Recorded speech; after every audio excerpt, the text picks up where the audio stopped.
Hi, in this slide, I want to talk about how to set up a baseline platform for a company wellness program, which then all the employees bottom up can self-organize around.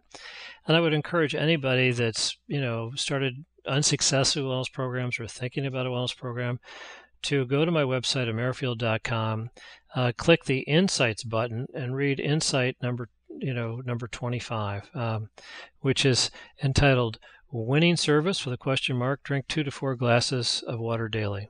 So that sounds pretty bizarre and simple. But here's what goes behind it. First of all, we have to lead by example. So management's got to, be in on this. What we're saying is you are very important and your health is the most important thing to you. So the company wants to help you help yourself. But we're not about dictating. It's all about, what you want to do on top of two very simple platforms. One is healthy hydration.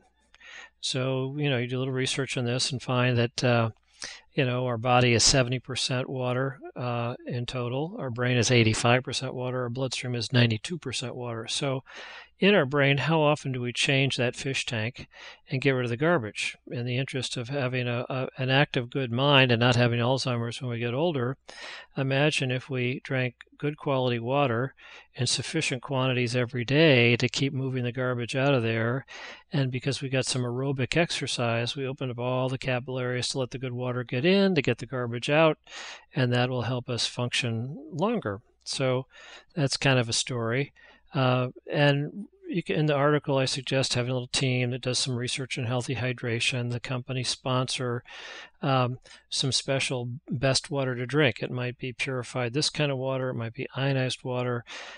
You've got to have a scale big enough in the break room that people can take home jugs so the whole family can get on the program.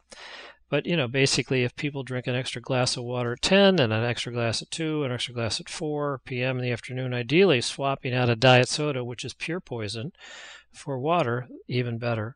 And the second main thing is to move the body around. So go to Amazon.com, put in pedometers, read the reviews, buy 2 or 3 if you want, but they're pretty cheap now and they're really good. And the idea is if I put on a pedometer, I can just measure my wiggle around activity for the day. And tomorrow, can I do the same with another 2 steps? In other words, if I can just every day beat yesterday, I'm not suggesting I'm doing 10,000 steps, in a week or 30 minutes aerobic activity. I'm just starting to say, let's get a baseline and start moving off that baseline. Now, a vision, your research suggests that what we really need ideally is about 30 minutes of aerobic, not anaerobic, long story, aerobic activity 6 days a week. So even if I'm on a team of 2 or more people and we agree to go take a walk for 5 minutes before work, at lunch break, during a break, whatever, around the building, around the warehouse if the weather's crazy, and say hi to some of the people out there, that gets us going. So everybody's got to be on at least one team of 2 or more people. You could be on a departmental team. You could be on a little service process team. You could be on a branch team. Now, if people want to, on top of these 2 things, quit smoking, lose weight, do other, public announced goals, and find other people that have got ambition, if they want to create competitions between, that's all possible.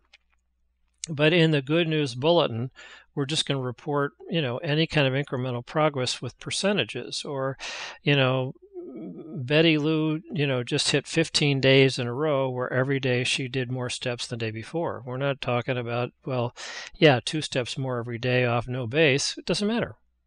People are moving forward, moving along. So that's, how to, get going with baby, non-threatening Kaizen steps.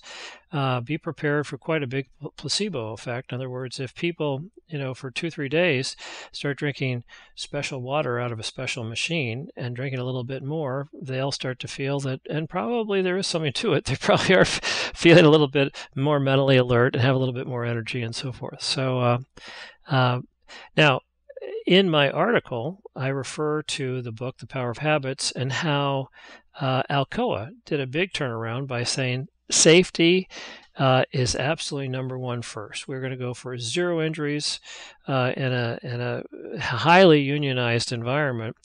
The union couldn't fight with safety, and it turns out that you have to rethink all of your business processes to make sure they're really safe, and at the same time, they're also lean. But if you said we're going to do lean and that kind of stuff, oh, then the union's going to resist. But safety was kind of a Trojan horse, if you will, to get a lot more productivity and bottom-up, top-down communication, collaboration, and so forth. Wonderful case study to read in that book, The Power of Habits. So this would be a great start simple and build momentum as far as corporate change capacity program in your business. Thanks.